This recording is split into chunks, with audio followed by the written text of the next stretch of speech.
Blanc with the Detroit News. Quick question. I know you've mentioned that we're too reliant on Chinese-made electric vehicles. What do you think about bringing some of that manufacturing back to Michigan? Some of the incentives recently for Goshen or for the Ford Marshall project, they're saying they're trying to accomplish that. I guess, how do you address that or respond to it?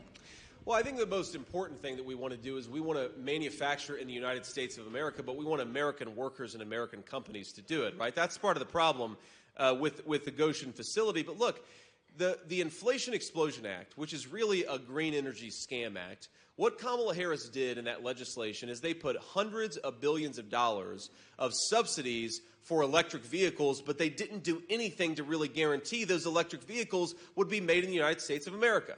So think about how little sense this makes. We're going to tax American citizens and give a bunch of money away to rich people to buy electric cars made in China. It's the dumbest economic policy in the history of this country, and we've done a lot of stupid things over the last 40 years. But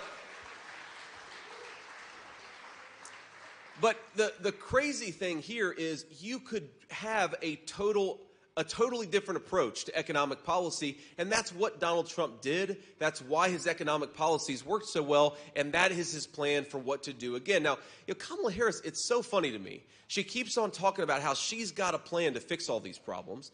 And like I said, the obvious question is, well, if you've got this great plan, why don't you do it right now? You're the vice president right now. Go do something with all that power the American people gave you. The second point I make is she says she has all these great plans. Well, what are they? Because every time she talks with any detail, which is very rarely, about her policy, she just sounds like Donald Trump. She copies it's like she went on President Trump's website and copied every single one of his viewpoints, even though she's governed the exact opposite. And this is a person who said she wanted to ban fracking, and now she says she supports fracking. This is a person who said that she wants a secure border, even though her policies opened up the American southern border. She wants to support American energy, even though her policies, she's gone to war against American energy. Kamala Harris and what she says and how she's governed are two totally different people. We've never had a faker, more fraudulent person run for president of the United States, and we got to remind people of that every single day.